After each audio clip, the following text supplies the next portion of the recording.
Anong bigat ito? Ang tanong ay halos kainin ng hagupit ng hangin. Hinila ni Marco ang lambat at ang bawat hibla nito ay tila sumisigaw sa bigat. Hindi ito bigat ng siksik na huli. Iba to. Isang bigat na walang buhay, pero may laman. Sa tabi niya, ang pinsan niyang si Leo ay nagsalita. Halos pasigaw para lang marinig. Baka may malaking troso lang, tol. Pero alam ni Marco na hindi. Ito ang ikasyam at huling gabi ng panovena para sa kanyang ama. Dapat sana ay nasa bahay siya, nakikinig sa mga dasal na halos sa ulado na niya. Ngunit, hindi niya kaya. Ang hangin sa loob ng bahay nila, siksik sa amoy ng kandila at bulong ng mga matatanda, ay mas nakakasakal pa kaysa sa alat ng dagat na humahampas sa kanyang mukha. Kaya siya nagpalaot. Isang huling pagtakas bago ang pagtanggap. Isang huling malakas na hila. At sa wakas, lumitaw ito mula sa madilim na tubig. Hindi troso. Isang katawan. Isang babae. Ang mahabang itim na buhok ay nakapulupot sa lambat na parang itim na mga ahas. Maputla ang kanyang balat sa ilalim ng aandap-andap na ilaw ng kanilang bangka. Nakapikit, payapa, tila natutulog lang sa gitna ng isang bangungot. Diyos ko! Narinig niyang bulong ni Leo, pero hindi dasal ang narinig ni Marco. Kasabay ng pag-angat nila sa babae mula sa tubig, may dumating na isa pang tunog. Isang bulong na dala ng hangin. Hindi siya simpleng ugong. May boses. Isang boses na pira-piraso. Pilit bumubuo ng isang salita. Isang pangalan na hindi niya maintindihan, pero sa di malamang dahilan, pamilyar kinilabutan si Marco. Hindi dahil sa lamig, kundi dahil sa alaala. Ang mga kwento ng kanyang ama. Ang mga babala. Hindi lahat ng nilulunod ng dagat ay biktima, anak. Ang iba, sila ang bagyo. Dahan-dahan nilang inilapag ang babae sa sahig ng bangka. Buhay pa. Mahina, pero may pulso. Habang pinagmamasdan niya ito, ang bulong sa hangin ay tila lumalapit, umiikot sa kanilang bangka, na parang isang ibong hindi makahanap ng sangang madadapuan. Ang amoy ng dagat ay biglang nagbago. Nahaluan ng kakaibang lansa, hindi lansa ng isda, kundi lansa ng lumang lupa at nabubulok na bulaklak. Nanginginig ang kamay ni Leo. Tol, anong gagawin natin? Dalhin natin sa barangay hall. Hindi kumibo si Marco. Ang mga mata niya ay nakatitig sa payapang mukha ng babae, habang ang tainga niya ay nakikinig sa di matahimik na bulong sa paligid. Ang isip niya ay isang magulong dagat ng pagtulong at pag-iingat. Utang na loob. Iyon ang sinasabi ng puso niya. May utang na loob siya sa sinumang nangangailangan ng tulong. Pero ang dugo niya, ang dugong manunugis na bigay ng kanyang ama, ay sumisigaw ng panganib. Biglang nanginig ang babae. Isang maliit, halos di mapansing panginginig dahil sa basang damit at malamig na hangin. At doon, nanalo ang puso ni Marco. Hinubad niya ang kanyang luma at hapit na jacket. Ang amoy nito ay pinaghalong alat, pawis at langis ng makina, at maingat na itinakip sa babae. Isang sandali ng pagiging tao bago muling bumalik ang kilabot. Pinaandar ni Leo ang makina. Habang papalayo sila sa lugar na iyon, ang bulong ay hindi nawala. Tila sumusunod ito. Isang anino na gawa sa tunog, paikot-ikot sa ugong ng kanilang bangka. Nang sa wakas ay tumapak sila sa dalampasigan, ang bagyo ay humupa na, nakasing bilis ng pagdating nito. Isang di pangkaraniwang katahimikan ang bumalot sa kanilang barangay. Binuhat ni Marco ang babae. Magaan. Masyadong magaan para sa isang taong puno ng tubig dagat ang baga. Bawat hakbang niya paakyat sa buhanginan ay mabigat. Tila hinihila pababa ng isang di nakikitang kamay, habang ang pasan niya sa balikat ay halos walang timbang. "Dalian mo, tol, bago pa may makakita." Narinig niyang sabi ni Leo. Ang boses ay nanginginig pa rin, pero ang isip ni Marco ay wala sa mga posibleng tsismis ng kapitbahay. Nasa bulong pa rin ito, na kahit humina na ay tila nakakapit sa likod ng kanyang mga tainga, isang musikang hindi niya gustong marinig. Pagdating sa kanilang bahay, ang ilaw mula sa loob ay tila isang ligtas na kanlungan, tapos na ang dasalan. Ang naiwan na lang ay ang kanyang ina at ilang kamag-anak, nag-aayos ng mga upuan at nagliligpit ng mga baso ng kape. Natigilan silang lahat pagpasok ni Marco, basang-basa. Buhat-buhat ang babaeng walang malay. Isang kolektibong paghinga ng pagkagulat ang pumuno sa munting sala. "Marco, anak, anong nangyari? Sino yan?" Ang boses ng kanyang ina ay puno ng pag-aalala. Tumatakbo palapit sa kanya. Sa dagat namin nakuha. Nay, kailangan niya ng tulong." Walang ibang salitang lumabas sa bibig ni Marco. Ang paliwanag ay masyadong komplikado, masyadong di kapani-paniwala. Maingat nilang inihiga ang babae sa isang lumang papag sa sulok. Doon, sa mas maliwanag na ilaw ng bombilya, mas nakita nila ang kanyang mukha. Maganda. Sa isang paraang di pangkaraniwan. Payapa. Kahit halatang galing sa matinding panganib. Kumuha ang ina ni Marco ng basahan at maligamgam na tubig para punasan ang mukha ng babae. Sa unang dampi ng basahan sa kanyang noo, dumilat ang mga mata ng babae.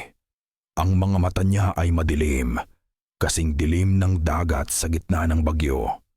Walang makikitang takot o pagkalito. Tumingin siya diretso sa kisame na parang may hinahanap o may pinakikinggan. At pagkatapos, bumuka ang kanyang mga labi. Isang hininga ang kumawala. Hindi hininga ng pagod, kundi hininga na may kasamang tunog. Isang salita. Ang salita ay basag, mahina, halos isang hangin lang. Ngunit para kay Marcos, bamay sumabang mama ni William kamay mamade. Ito ay kasing lakas ng isang kulog. Nanigas siya sa kanyang kinatatayuan. Ang dugo sa kanyang mga ugat ay tila naging yelo. Dahil ang salitang iyon, ang pira-pirasong tunog na iyon, iyon ang eksaktong bulong na kanina pa niya naririnig mula sa hangin. Kinabukasan, ang bagyo ay isa na lang masamang alaala. Ang araw ay sumikat sa isang langit na walang bahid ng ulap at ang dagat ay payapa. Tila humihingi ng tawad sa gulo ng nakaraang gabi. Pero sa loob ng bahay nila Marco, ang katahimikan ay mas mabigat kaysa sa bagyo. Ang babae, na hanggang ngayon ay hindi pa nila alam ang pangalan, ay gising na. Nakaupo siya sa papag, nakatingin sa ditiyak na lugar sa dingding. Ang mga mata niya, na kagabi puno ng di malamang misteryo, ay blangko na ngayon. Isang babae, hindi, isang blangkong pader. Sinubukan siyang kausapin ng ina ni Marco. Tinanong kung ano ang pangalan niya, kung saan siya galing, kung may pamilya siyang nag-aalala. Walang sagot. Tanging ang marahang paghinga lang niya ang nagpapatunay na may buhay sa loob ng katawang iyon. Pagod lang siguro. "Nay." "O baka natatakot," sabi ni Marco pilit kinukumbinsi ang sarili. Pero sa tuwing tinitingnan niya ang babae, naaalala niya ang salitang binigkas nito, at ang bulong sa hangin. Lumabas si Marco para bumili ng kape sa tindahan ni Aling Nena, ang sentro ng lahat ng balita sa kanilang barangay. At tama pa nga siya, ang pagdating ng babae mula sa dagat, ang pinag-uusapan na ng lahat. Naku, Marco, totoo ba? Bungad agad ni Aling Nena. May sirena daw kayong nahuli. Hindi po sirena, Aling Nena. Tao po, sagot ni Marco na iinis. Nalunod. Tinulungan lang namin. Ay, mabuti naman kung ganoon, sabi ng matanda habang kumukuha ng supot. Huminto ito sandali, kumunot ang noo. Teka, ano nga ulit yung bibilhin mo, iho? Kape po. Ay oo nga pala, pasensya na. Ngumiti si Aling Nena, pero may kakaiba sa ngiti niya. Malungkot. Itong pagtanda talaga, pati yung suki kong mangingisda, yung may balbas. Hay, nakalimutan ko ang pangalan. Kanina lang nandito yon. Umalis si Marco na may bigat sa dibdib. Hindi yon normal para kay Aling Nena. Kilala niya ang lahat. Hanggang sa kung ilang kutsarang asukal ang gusto mo sa kape. Pag-uwi niya, isang figura ang nag-aabang sa may tarangkahan nila. Ang kanyang Tio Elias, isang lalaking bihira mong makitang ngumiti. Ang mga mata ay laging tila may nakikitang higit pa sa nakikita ng iba. Narinig ko ang balita, sabi nito. Ang boses ay seryoso. Tumingin siya sa loob ng bahay sa direksyon kung nasaan ang babae. Nasaan siya? Nasa loob, Tio, nagpapahinga. Huminga ng malalim si Tio Elias, isang hiningang puno ng pag-aalala at takot. Tumingin siya ng diretso sa mga mata ni Marco.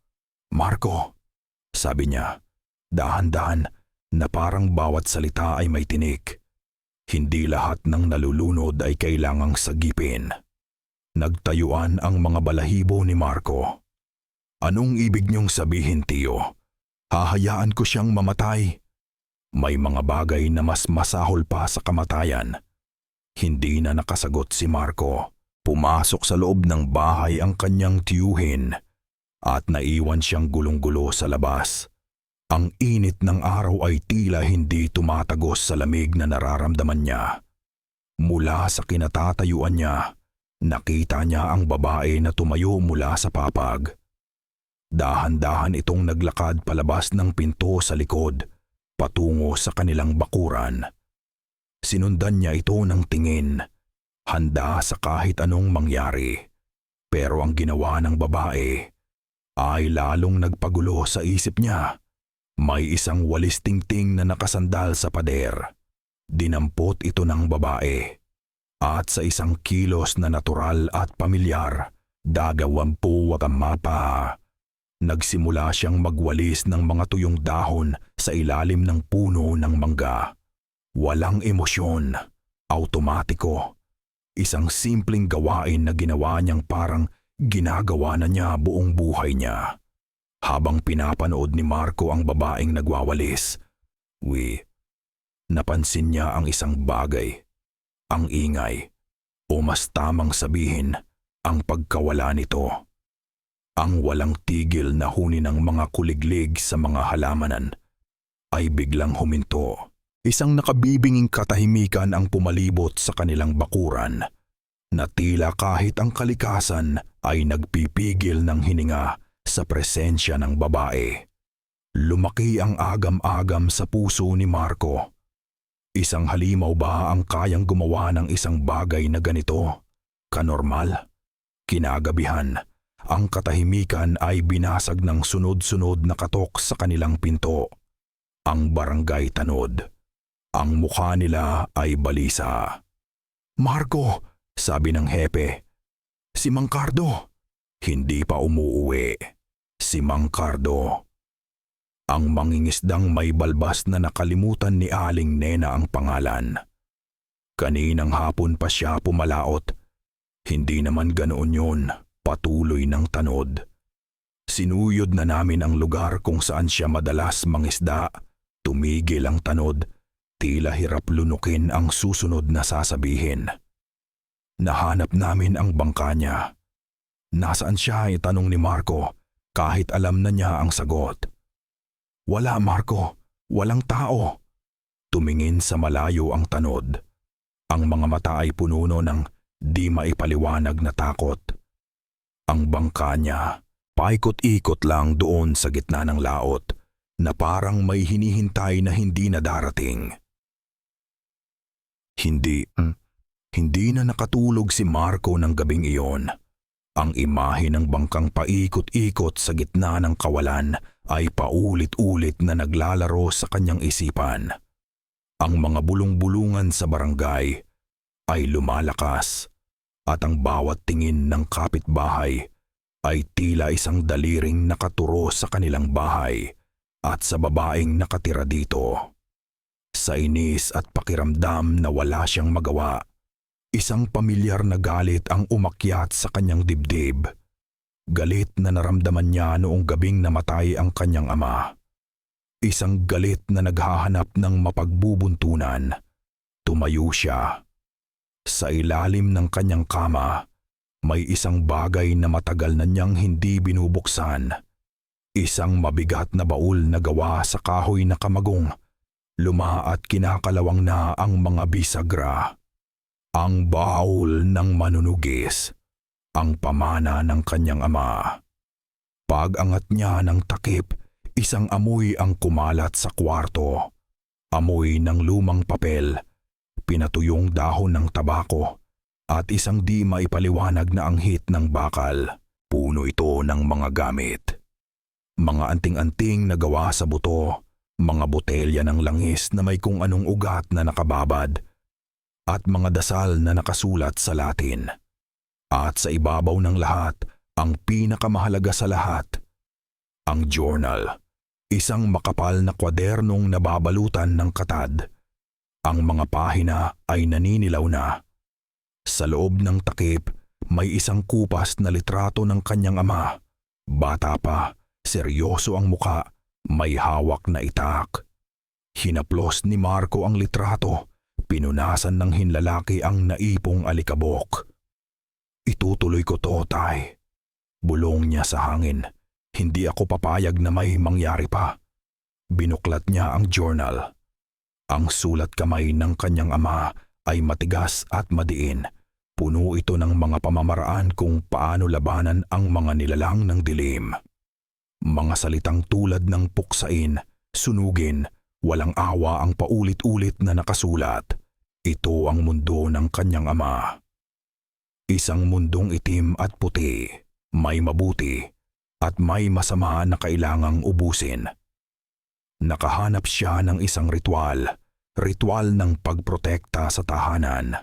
Simpleng mga sangkap, kandila, asin, at isang dasal. Sa sala, habang mahimbing na natutulog ang kanyang ina, sinimulan niya ito. Naglagay siya ng isang puting kandila sa gitna ng sahig. Pinalibutan niya ito ng asin. At habang nakaluhod, sinimulan niyang bigkasin ang mga salita mula sa journal. Mga salitang matagal nang di naririnig sa bahay na iyon. Ang boses niya ay mahina ngunit puno ng determinasyon. Ang apoy ng kandila ay sumayaw, matatag sa simula. Isang maliit na ilaw ng pag-asa sa gitna ng lumalaking dilim sa kanyang puso. Nasa kalagitnaan siya ng dasal ng isang anino ang dumaan sa kanyang likuran. Si Lyra. Gising na pala ito, naglalakad mula sa kusina, tahimik na parang isang panaginip. Hindi siya tumingin kay Marco. Nagpatuloy lang ito sa paglalakad, dumaan malapit sa bilog na asin. At sa eksaktong sandali na dinaanan niya ito, ang apoy ng kandila ay biglang umalma. Sumirit ito. Humaba na parang isang dilang sinusubukang abutin ang anino ni Lyra. At pagkatapos, Sa isang malakas na pagkisap, namatay. Isang makapal na usok ang pumailan lang mula sa mitya. At kasabay nito, isang amoy ang kumalat sa sala. Hindi amoy ng nasunog na kandila. Amoy ng abo, malamig at mapait na abo, na parang may sinunog na isang bagay na napakatanda na. Anong ginagawa mo? Isang boses mula sa dilim ang nagpatindig sa balahibo ni Marco. Paglingon niya, nakatayo sa may pintuan si Tio Elias, ang muka ay bahagyang nasisinagan lang ng buwan mula sa labas. Ang mga mata niya ay nakatutok hindi kay Marco, kundi sa namatay na kandila. Naglalagay ako ng proteksyon, sagot ni Marco. Ang boses ay may bahid ng pagtatanggol. Galing to kay Itay. Lumapit si Tio Elias. Yumuko ito at tiningnan ang bilog na asin at ang kandila. Umiling siya, isang mabagal at malungkot na pag-iling. Marco, sabi niya, ang boses ay pagod. Hindi apoy ang panlaban sa anino, lalo mo lang siyang pinapakain sa usok. Anong ibig niyong sabihin? Naguguluhang tanong ni Marco. Ito ang turo ni Itay. Ito ang ginagawa ng isang manunugis. Ang ama mo ay isang mahusay na mangangaso, sabi ni Tio Elias, tinitimpla ang bawat salita. Pero hindi lahat ng nasa dilim ay kailangang tugisin. Ang iba, kailangan lang hayaang matulog. Nagsimula na ang init sa pagitan nilang dalawa. Isang alitan na matagal nang nakatago. Ang paniniwala laban sa karanasan. Ang pagpatay laban sa pag-unawa. Napatigil ang kanilang pagtatalo nang may marinig silang isang tunog mula sa labas. Isang bulong. Ang pamilyar na bulong na dala ng hangin. Ngunit ngayon, mas malapit. Tila nang gagaling lang sa may dalampasigan. Sabay silang napalingon sa bintana sa direksyon ng dagat. At doon nila nakita si Lyra. Nakatayo siya sa buhanginan sa lugar kung saan nagsasalubong ang tubig at ang lupa. Ang puting bestida na suot niya ay iwinawagayway ng hangin, na ginagawa siyang parang isang multo sa ilalim ng maputlang buwan. Hindi siya gumagalaw. Nakatayo lang siya doon, nakaharap sa madilim na karagatan. At nakikipag-usap, walang salitang lumalabas sa bibig niya. Ngunit ang kanyang buong katawan ay tila nakikinig at sumasagot. Ang ulo niya ay bahagyang nakatagilid na parang may ibinubulong sa kanyang tainga.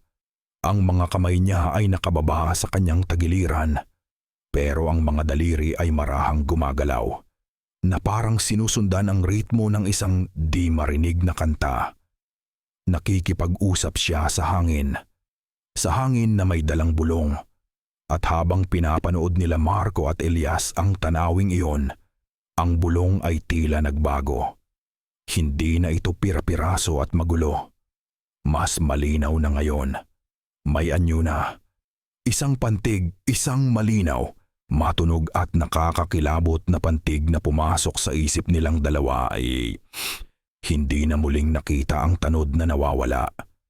Ang sakit na paglimot, gaya ng tawag dito ng mga taga-barangay, ay lumalala. Hindi na lang mga pangalan. Ang mga mangingisda ay nakakalimutan kung paano magtali ng buhol. Ang mga ina ay nakakalimutan ang mga kantang pampatulog sa kanilang mga anak. Ang takot ay hindi na isang bulong. Isa na itong lagnat na kumakalat sa buong nayon. Para kay Marco, sapat na ang kanyang narinig at nakita. Ang babala ni Tio Elias ay isa na lang ingay sa gitna ng kanyang determinasyon. Kailangan niyang gawin ang tama. Ang paraan ng kanyang ama. Kumuha siya ng isang buong sako ng asin. Sayang sa ilalim ng nagbabantang tingin ni Tio Elias na tila isang estatwang nakatayo sa may pintuan. Sinimulan ni Marco na palibutan ang buong bahay nila ng isang makapal na linya ng asin. Hindi isang maliit na bilog, isang pader, isang kuta.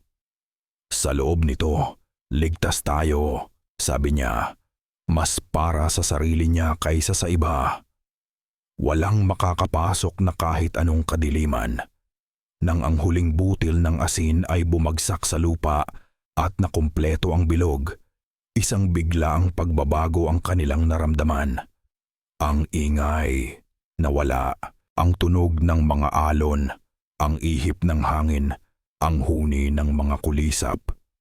Lahat ay tila humina na parang nakikinig sila mula sa ilalim ng tubig. Isang nakabibinging katahimikan ang bumalot sa kanilang bahay. Ang bahay nila ay naging isang isla sa gitna ng isang dagat ng katahimikan. Sa simula, may ginhawa, isang pakiramdam ng kaligtasan. Ngunit habang lumilipas ang mga minuto, ang katahimikan ay naging isang kulungan. Ang mga anino sa loob ng bahay ay tila humaba at dumilim, gumagalaw ang mga ito sa gilid ng kanilang mga mata. Sumasayaw sa mga sulok kapag hindi sila nakatingin. At ang bulong, hindi na ito nasa labas. Nasa loob na. Isang mahinang tunog na hindi nanggagaling sa kahit saang direksyon. Tila nagmumula ito sa mismong hangin sa loob ng bahay, sa likod ng kanilang mga tainga, sa loob ng kanilang mga bungo. Napatingin si Marco sa sahig, sa linyang asin na ginawa niya. Ang puso niya ay nagsimulang kumabog ng mabilis. Ang asin gumagalaw. Ang mga puting butil ay dahan-dahang nanginginig na parang may libu-libong maliliit na langgam sa ilalim nito. Ang iba ay tila natutunaw, sumisirit ng walang tunog na parang binubuhusan ng isang di nakikitang asido.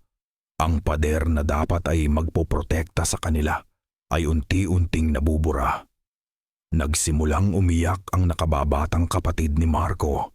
Isang 10 taong gulang na batang lalaki na kanina pa tahimik sa isang sulok, yakap-yakap ang isang lumang litrato ng kanilang ama.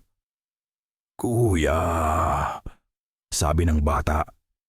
Nanginginig ang boses. Bakit may kausap si Itay sa litrato? Napatingin si Marco sa kapatid niya.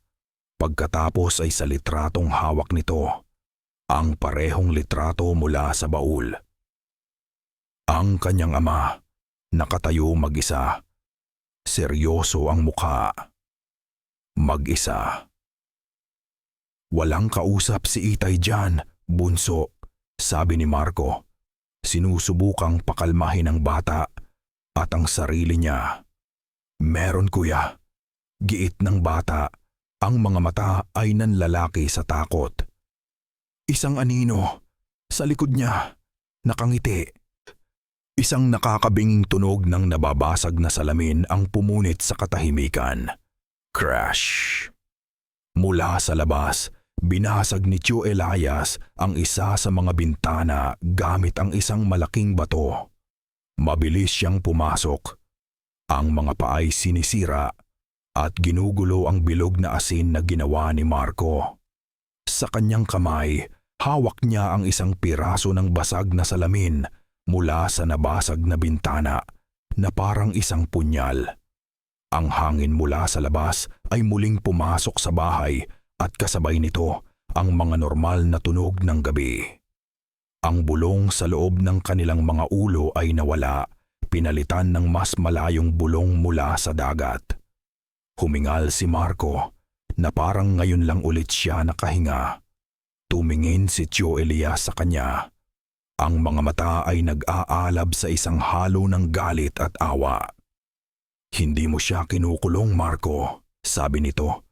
Ang boses ay pagod at garalgal. Hawak pa rin ang matalim na piraso ng salamin. Tayo ang kinukulong niya." Ang hangin sa loob ng bahay ay mabigat pa rin, siksik sa amoy ng takot at basag na salamin. Itinapon ni Tio Elias ang matalim na piraso ng bubog sa sahig. Ang tunog ng pagtama nito sa semento ay tila isang hudyat. Oras na para sa katotohanan. Umupo kayo, sabi niya. Ang boses ay kalmado na ngayon, ngunit may bigat na parang isang bato. Umupo si Marco sa isang silyang kahoy. Ang mga kamay ay nanginginig pa rin. Ang kanyang ina ay niyakap ang bunsong anak habang si Lira. Si Lira ay nanatiling nakatayo sa isang sulok, isang tahimik na anino na nagmamasid. Tumingin si Tio Elias kay Marco, mga matang puno ng sakit at pagsisisi. Ang kinakalaban natin, hindi ito isang ordinaryong aswang na nauuhaw sa dugo. Huminga siya ng malalim. Isa itong bangkilan, isang uri na napakatanda na, mas matanda pa sa nayon na to. Hindi ito kumakain ng laman, kumakain ito ng alaala, ng pangalan, at ang lason na dala niya ay ang paglimot. Napatingin si Marco sa journal ng kanyang ama na nakapatong sa mesa. Pero si Itay, sabi niya, puksain, labanan. Dahil iyon lang ang alam niya. Ang boses ni Tio Elias ay biglang tumaas, puno ng pait. Ang ama mo ay isang mandirigma, Marco. Pero hindi lahat ng laban ay kailangang daanin sa itak. Ang bangkilan na ito, ang pangalan niya ay Hanagob. Sa pagbanggit ng pangalan, tila lumamig ang hangin. Si Lira, sa unang pagkakataon, ay bahagyang gumalaw. At ang ama mo, pagpapatuloy ni Elias, ang boses ay bumalik sa isang malungkot na bulong. Hindi siya namatay sa laban, walang laban na nangyari. Napatayo si Marco. Sinungaling, nakita ko ang mga sugat niya. Mga sugat na siya mismo ang gumawa. Sigaw pabalik ni Elias. Sinubukan niyang isagawa ang isang ritual ng pagtatago, hindi pagpatay. Pero nagkamali siya, Marco. Masyado siyang nagtiwala sa kanyang lakas. Masyado siyang ikaw. Tinawag niya si Hanagob, pero hindi niya ito nakontrol. Ang ritual, nabaliktad. Ang kapangyarihan din ito ang pumatay sa kanya. Ang bawat salita ay parang isang suntok sa sikmura ni Marco. Ang lahat ng kanyang pinaniniwalaan, ang pundasyon ng kanyang galit at paghihiganti ay gumuho sa isang iglap. Ang journal na yan, sabi ni Elias, itinuturo ang kwaderno. Hindi yan gabay. Isa yang babala. Isinulat niya yan sa mga huling araw niya noong nauubos na ang kanyang mga alaala para ipaalala sa sarili niya kung saan siya nagkamali. Ang katotohanan ay mas masakit pa sa isang kasinungalingan. Ang kanyang ama ay hindi isang bayani na namatay sa laban. Isa siyang biktima ng sarili niyang kapabayaan. Tumingin si Tio Elias kay Lira. At siya, sabi niya, mas malumanay na ngayon. Hindi siya ang kalaban. Biktima rin siya.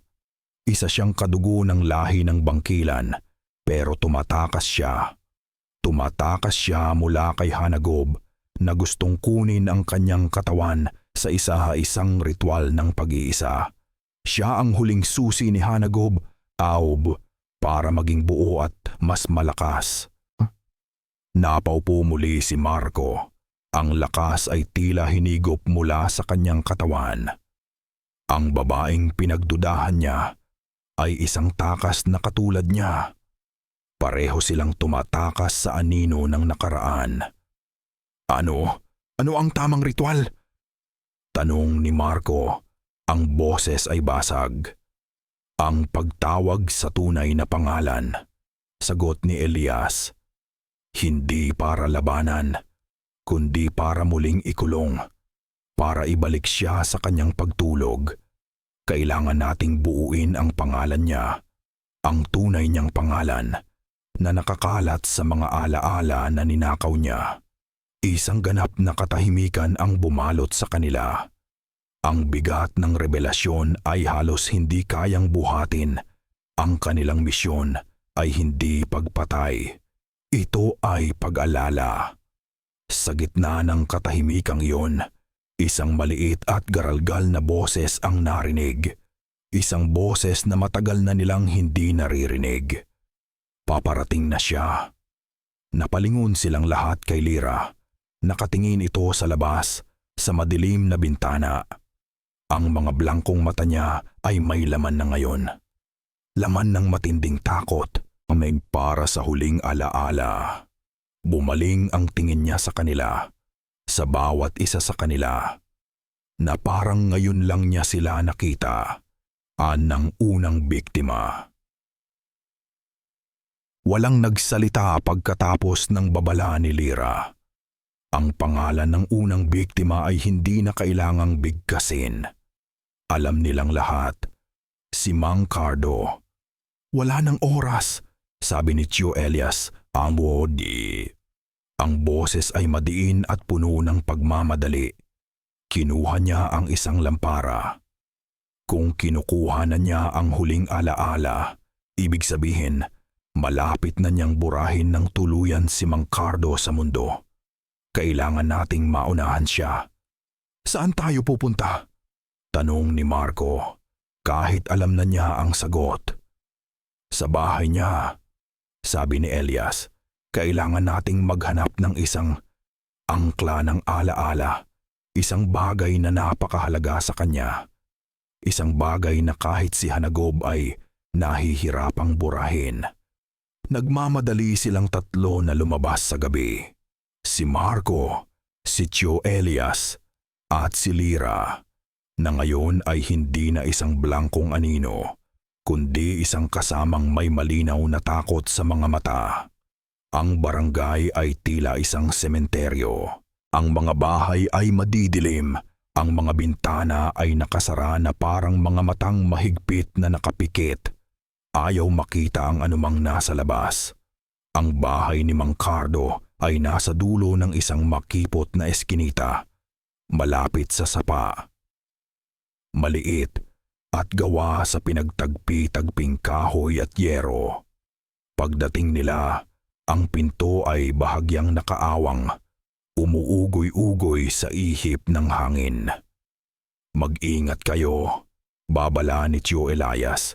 Ang presensya niya, mabigat.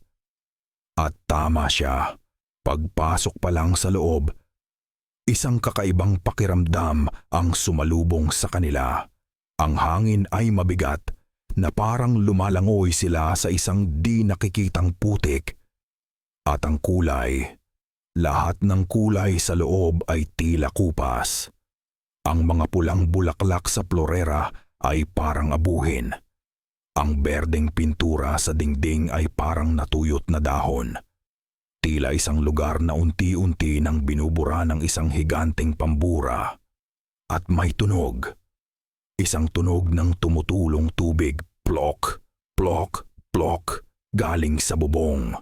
Ngunit ang ritmo nito ay mali. Minsan ay mabilis, minsan ay mabagal, minsan ay humihinto na parang isang pusong hindi sigurado kung tutuloy pa ba sa pagtibok. Tila bumubulong ito kasabay ng hangin sa labas. Nagsimula silang maghanap.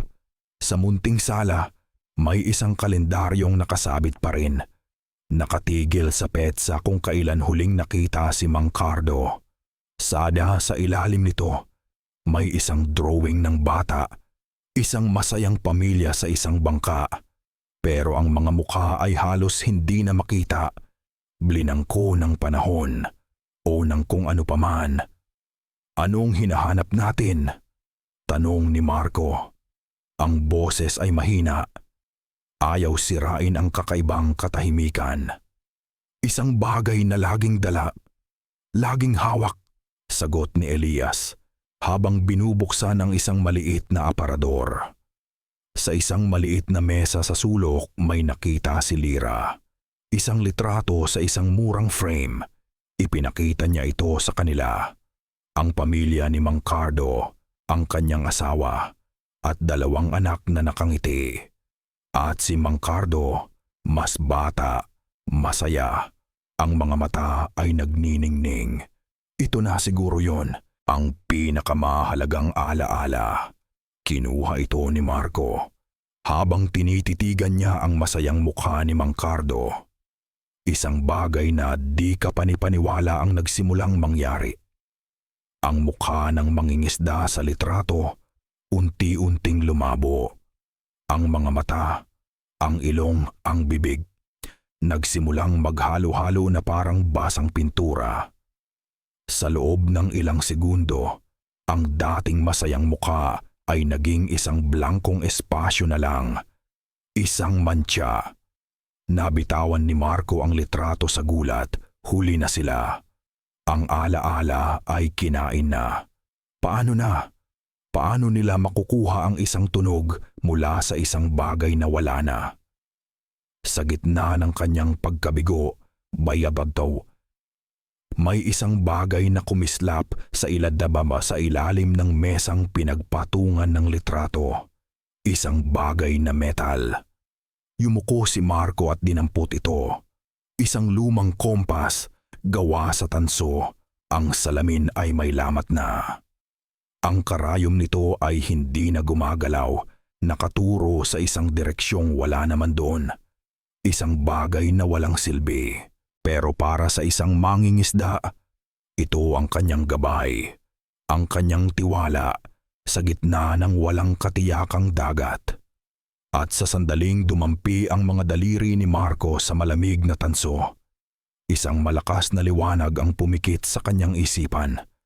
Ang alat ng hangin sa kanyang mukha, ang init ng araw sa kanyang batok, ang ugoy ng bangka tama. Ang tawasan ng tawa ng isang bata, mga alaala. Pero hindi sa kanya.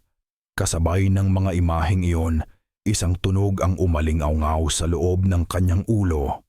Malinaw, malakas, hindi na bulong. Siye. Sa eksaktong sandaling iyon, ang mahinang bulong ng hangin sa labas ng bahay ay biglang naging isang nakabibinging sigaw. Ang sigaw ng hangin ay parang isang hayop na nasugatan. Takbo! Sigaw ni Tio Elias at walang nag-atubili. Tumakbo sila palayo sa bahay na nakalimot, palayo sa sigaw na tila humahabol sa kanilang mga likuran. Ang bawat eskinita ay puituwa, eskinita ay tila humahaba, ang bawat anino ay tila isang kamay. May nagustong dumaklot sa kanilang mga paa. Isa lang ang lugar na pumasok sa isip nila. Isang lugar kung saan ang takot ay dapat na yumuyuko. Ang lumang kapilya ng barangay. Tinulak nila ang mabigat na pinto na gawa sa nara. Isang tunog ng umuugong na kahoy ang sumalubong sa kanila at pagkatapos, katahimikan. Isinara nila ang pinto. Ang malakas na pagbagsak nito ay tila isang tuldok sa kanilang pagtakbo. Sa loob, ang hangin ay malamig at amoy alikabok, kandila at mga lumang dasal. Isang sinag ng liwanag ng buwan ang tumatagos mula sa mataas na bintana, tumatama sa altar, na ginagawang isang banal na imahe ang mga kupas na estatwa. Sa isang iglap, nakaramdam sila ng ginhawa. Isang hininga ng kapayapaan sa gitna ng isang dagat ng kabaliwan. Ligtas sila. Ngunit ang kapayapaan ay kasing ikli lang ng buhay ng isang kandila sa gitna ng bagyo. Nagsimula ito sa isang sigaw mula sa labas. Nandyan sila. Sinundan ito ng isa pa at isa pa. Maya-maya, ang dating tahimik na paligid ng kapilya ay napuno na ng ingay. Hindi lang ingay ng mga tao. Iba ito. Isang ingay na magulo, galit, at walang anyo. Parang isang malaking hayop na umaatungal sa labas ng kanilang pinto. Sumilip si Marco sa isang maliit na siwang sa pader na kahoy. Ang nakita niya ay nagpatigil sa pagtibok ng kanyang puso. Ang buong barangay nandoon sila. Ang kanyang mga kapitbahay ang mga kalaro niya noong bata pa siya. Ang mga matatandang binibigyan niya ng paggalang tuwing umaga. Pero ang mga mukha nila hindi na pamilyar. Ang mga mata nila ay puno ng takot na naging galit.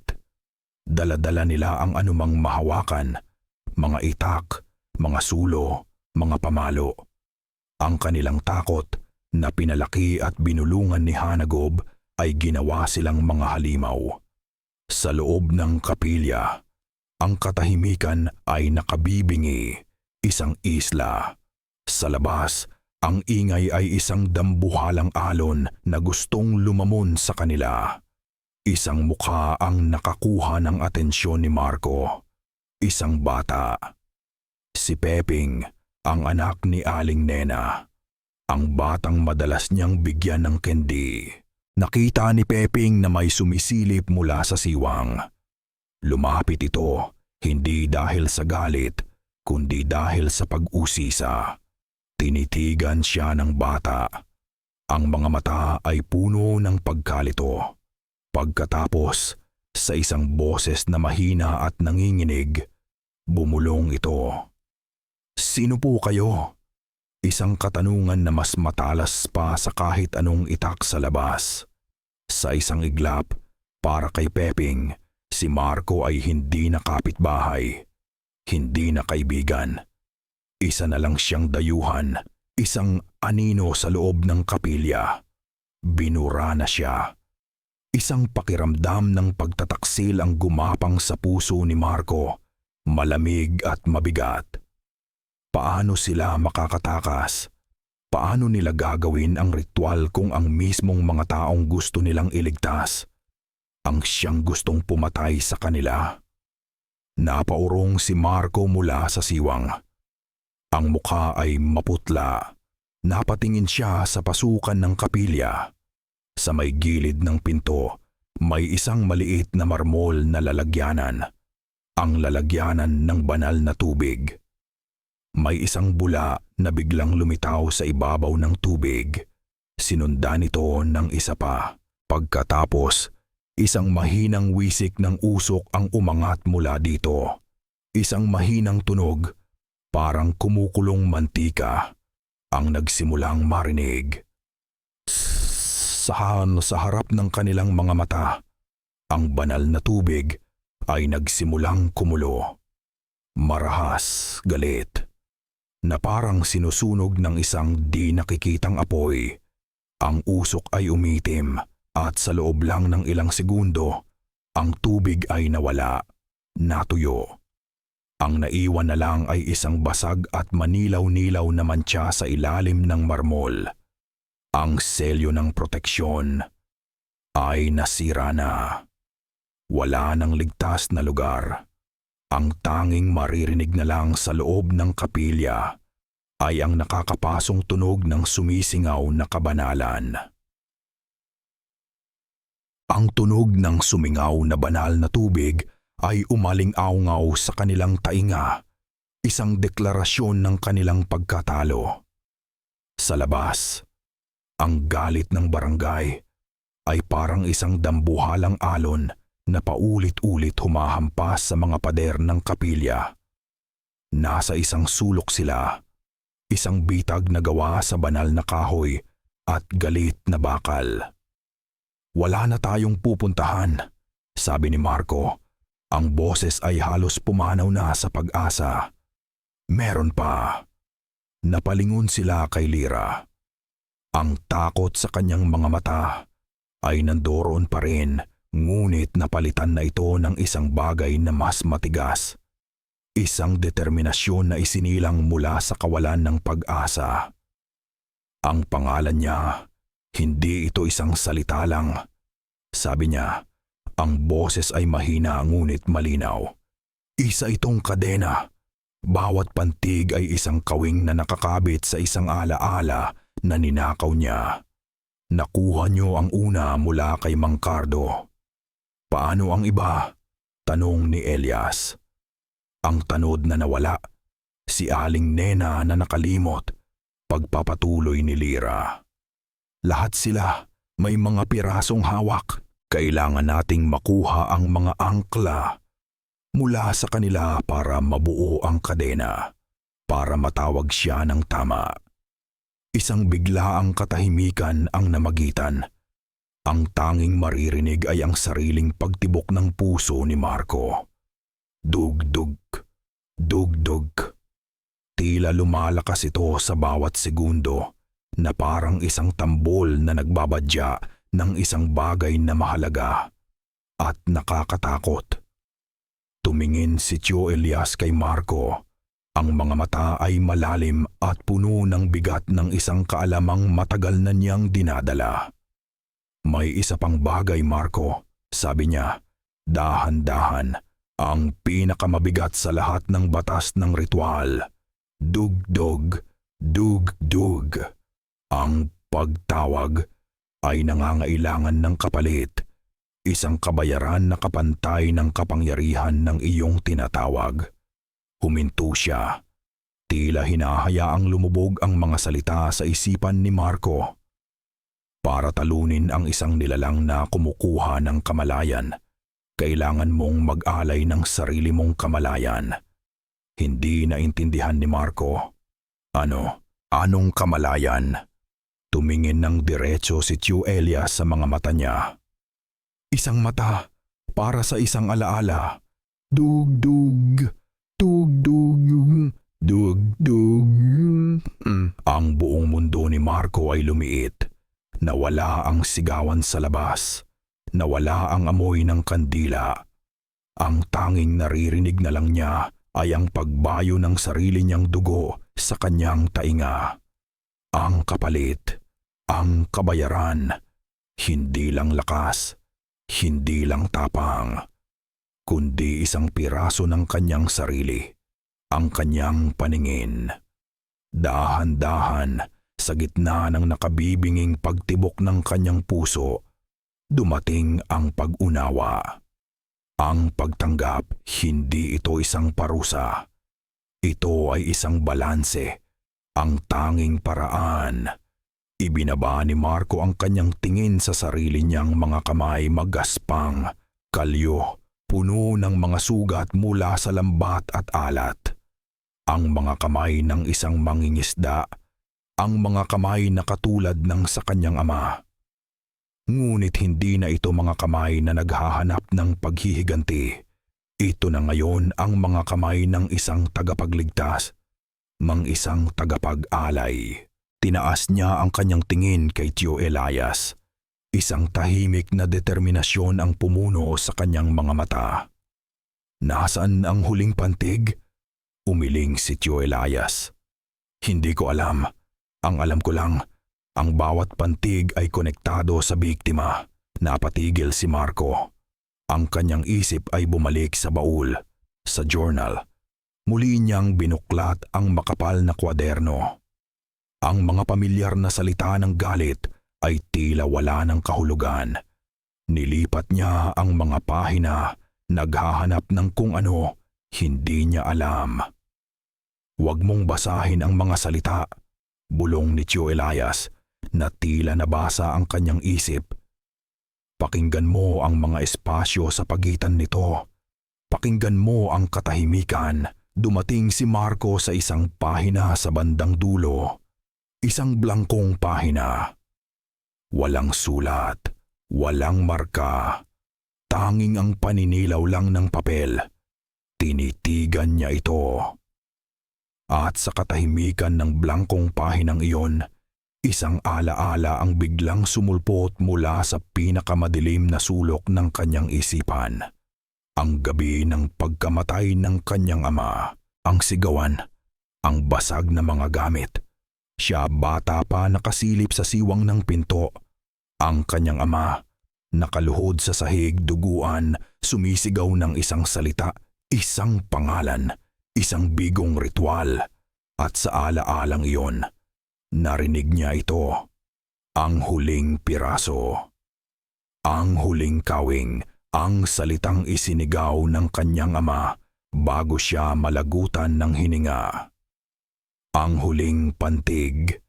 Gob, ti ang huwig ti, Ang huling pantig ay bumagsak sa katahimikan ng kapilya na parang isang batong ibinagsak sa isang tahimik na lawa.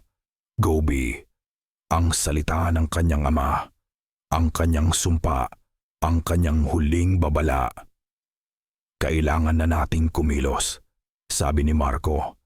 Ang pag-aalinlangan sa kanyang boses ay nawala na, napalitan ng isang malamig at matalim na kalma.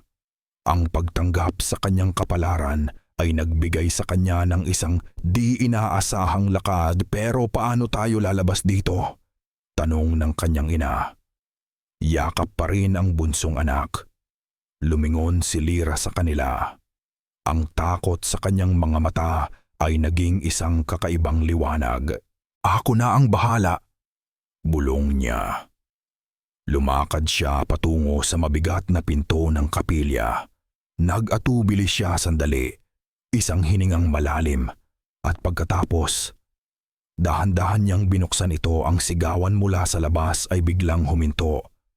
Ang liwanag mula sa kanilang mga sulo ay sumayaw sa loob ng kapilya. Nakita nila ang mga mukha ng barangay, puno ng galit, puno ng takot. Ngunit nang makita nila si Lyra na nakatayo sa pintuan, mag-isa sa basa ang kanilang galit ay nag-atubili. Siya ang sentro ng kanilang takot, pero ang kanyang kahinaan, ang kanyang payapang pagtayo, ay lumikha ng isang sandali ng pagkalito. Huminga si Lyra ng malalim at nagsimulang magsalita. Hindi salita. Isang himig, isang malungkot at napakagandang himig na walang liriko. Tila kasing tanda na ito ng mga alon. Ang himig ay gumapang sa hangin. Ang mga galit na mukha ay nagsimulang magbago. Ang mga nakataas na itak ay dahan-dahang bumaba. Ang mga nag-aalab na sulo ay tila hindi na kasing init. Ang kanta ni Lyra ay hindi isang atake. Isa itong pampatulog. Hindi nito tinatanggal ang kanilang takot, pero pinapakalma nito ang kanilang galit na parang isang inang humehele sa isang batang binabangungot. Ngayon na, bulong ni Elias. Hindi ito magtatagal. Habang ang atensyon ng lahat ay nakay Lyra, mabilis na kumilos si Marco at Tio Elias. Ito na ang huling sandali ng paghahanda bago ang bagyo.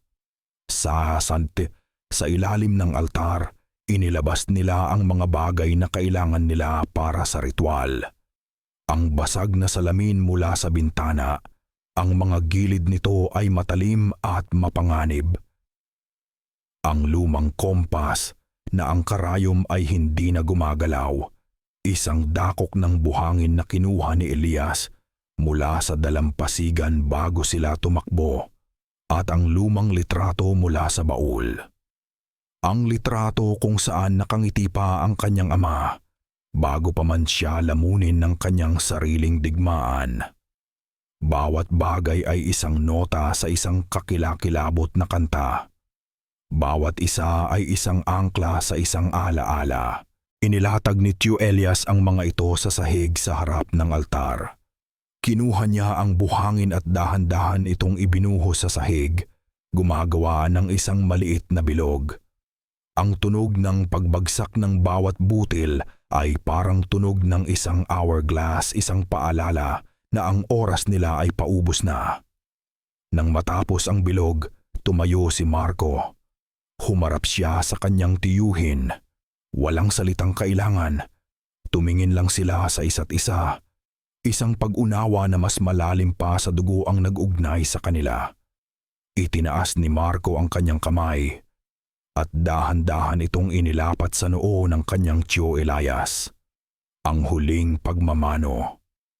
Hindi bilang pamangkin sa tiyuhin, kundi bilang isang tagapagmana ng tungkulin sa kanyang tagapagturo. Gabayan mo ko, Tio, bulong ni Marco. Hanggang sa huli, sagot ni Elias. Ang boses ay basag. Sa labas, ang himig ni Lyra ay nagsimulang pumiyok ng hihina. Ang epekto nito ay nawawala na. Ang mga bulungan sa gitna ng mga tao ay nagsisimulang bumalik. Kasabay nito, isang malakas na ihip ng hangin ang pumasok sa kapilya. Pinapatay ang iilang kandilang nakasindi. Ang buong lugar ay binalot ng dilim.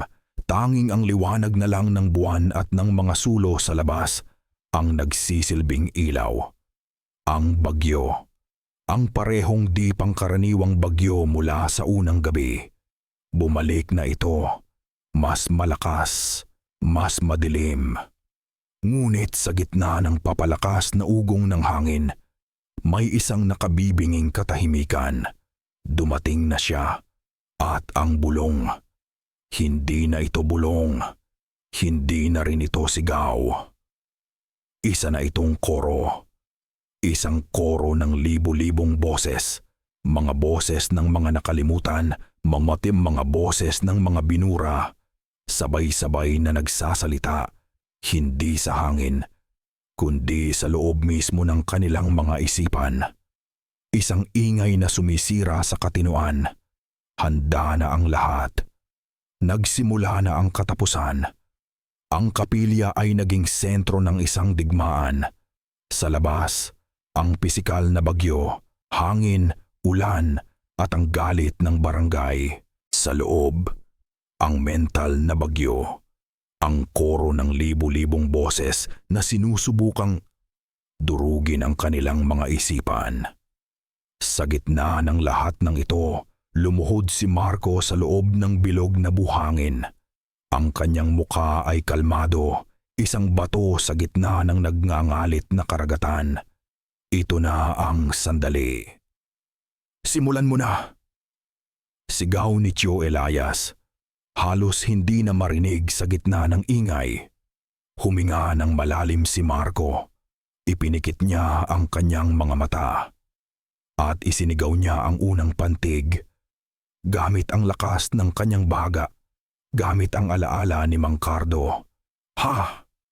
Ang koro sa kanyang isipan ay biglang naging isang nakatutulig na sigaw. Isang puwersa ang tumama sa kanya, di nakikita ngunit mabigat na parang isang dambuhalang kamay na gustong durugin ang kanyang bungo. Ang mga imahe ng mga mukhang hindi niya kilala ay mabilis na dumaan sa kanyang isipan. Mga pira-pirasong buhay na ninakaw. Labanan mo, Marco! Gamitin mo ang mga angkla! Sigaw ni Elias. Dinampot ni Marco ang kompas. Ang malamig na tanso ay parang isang piraso ng yelo sa kanyang nanginginig na kamay. Kumapit siya dito. Ginamit ang alaala ni Mang Cardo bilang panangga. Isinigaw niya ang susunod na pantig. Naaalala ang tanod na nawala, ang takot ng kanyang pamilya. Dahanami! Isang matinding sakit ang biglang kumalat sa kanyang kaliwang mata. Isang sakit na parang tinutusok ng libu-libong nagniningas na karayom. Ang paningin niya sa kaliwa ay nagsimulang lumabo, na parang may isang makapal na usok na humaharang dito. Marco, magpatuloy ka! Nang hihina, dinampot niya ang basag na salamin. Ang matalim na gilid nito ay humiwa sa kanyang palad. Ngunit ang sakit ay di na niya ininda. Ito ang angkla para sa paglimot ni Aling Nena, para sa pagkalito ni Peping. Sa gitna ng sakit at dumudugong kamay, isinigaw niya ang huling pantig na kanyang natuklasan. Ang pantig mula sa kanyang sariling nakaraan, ang huling salita ng kanyang ama. Gob! Di kasabay ng pagsigaw niya nito, ang sakit sa kanyang kaliwang mata ay naging isang ganap na kadiliman. Wala na siyang makita dito. Kalahati ng mundo ay nawala na. Ang kabayaran.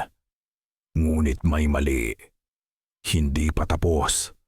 Ang koro sa kanyang isipan, bagamat bahagyang humina, ay nandoon pa rin. Ang presensya ni Hanagob ay mas malakas pa kaysa kanina. May kulang, Tiyo, bakit? Sigaw ni Marco. Ang boses ay puno ng pagtatarantang dala ng sakit. Tiningnan ni Chubby at Tio Elias ang mga gamit sa sahig. Ang kompas, ang basag na salamin, ang litrato ng ama ni Marco. Ang huling angkla, Marco. Sigaw niya. Ang alaala mo sa ama mo, gamitin mo. Sinubukan ni Marco. Sinubukan niyang isipin ang muka ng kanyang ama. Ang ngiti nito, ang tinig nito, wala. Isang blangkong pader, isang butas sa kanyang alaala. Kasabay ng pag-alay niya ng kanyang paningin, kinain din ni Hanagob ang alaala na pinagkukunan niya ng lakas. Ang sarili niyang alaala ng kanyang ama, nawawala. Paano niya isisigaw ang huling pantig kung hindi na niya maalala ang dahilan kung bakit siya lumalaban? Nanghina si Marco. Ang kanyang determinasyon ay unti-unting nauubos, kinakain ng kadiliman sa kanyang mata at ng butas sa kanyang alaala. Ito na ba ang katapusan? Magiging isa na lang din ba siyang boses sa nakakabaliw na koro? Isang mainit na kamay ang dumampi sa kanyang balikat. Si Lyra. Nakatayo siya sa likod niya. Ang mukha ay basang-basa sa luha, pero ang mga mata ay puno ng isang di maipaliwanag na kapayapaan. Tumingin siya kay Marco, isang tingin ng pasasalamat at pamamaalam. Humarap siya sa gitna ng kapilya, sa di nakikitang presensya ni Hanagob. At ginawa niya ang isang bagay na may samapay na hindi inaasahan ng lahat. Ang huling sakripisyo. Hindi isang pantig ang isinigaw niya. Isang buong pangalan. Lyra. Ang pagsigaw niya ng sarili niyang pangalan ay parang isang kidlat na tumama sa gitna ng mental na bagyo. Ito ay isang pag-angkin sa sarili. Isang pagdedeklara na hindi siya pag-aari ni Hanagob. Ang koro sa isipan ni Marco ay biglang natigil. Ang presensya ni Hanagob ay nagambala. Ang atensyon nito ay napunta sa biglaang pagsuway ni Lyra. Isang segundong biyaya ng katahimikan. At sa segundong iyon, sa gitna ng katahimikang iyon, bumalik ang lahat kay Marco. Ang mukha ng kanyang ama, ang ngiti, ang huling araw, ang pagmamahal. Gamit ang huling lakas na natitira sa kanya, tinutok niya ang kanyang kanang mata sa kadiliman sa kanyang harapan. At inigaw niya ang buong pangalan, ang kumpletong kadena, ang tunay na pangalan ng lason. Hanagob ang pangalan. Nang isigaw ni Marco ang kumpletong pangalan, hindi isang pagsabog ang nangyari, kundi isang paghigop. Ang hangin, ang ulan, ang koro ng mga boses, ang presensya ni Hanagob, lahat ay tila hinihigop papasok sa isang di nakikitang punto sa gitna ng kapilya. Isang marahas na pagbaliktad ng lahat ng puwersa. Ang mga bintana ay nagsipasukan papasok. Ang mga kandila ay muling sumindi, ngunit ang apoy ay yumuyuko papunta sa gitna. Ang sigawan ng mga tao sa labas ay napalitan ng kolektibong paghinga ng pagkagulat. At pagkatapos, katahimikan. Isang ganap, busog at mabigat na katahimikan na parang ang mundo ay nagpigil ng hininga at nakalimutang huminga muli. Dahan-dahan bumagsak si Marco sa sahig. Ang lakas ay tuluyan ng nawala. Ang sakit sa kanyang kaliwang mata ay napalitan ng isang blangkong pamamanhid. Nang muli siyang magmulat ng mata, liwanag ang una niyang hinanap, ang liwanag ng umaga. Ang abuhing sinag ng bukang liwayway ay nagsisimula ng pumasok sa mga basag na bintana ng kapilya. Ang bagyo ay tapos na.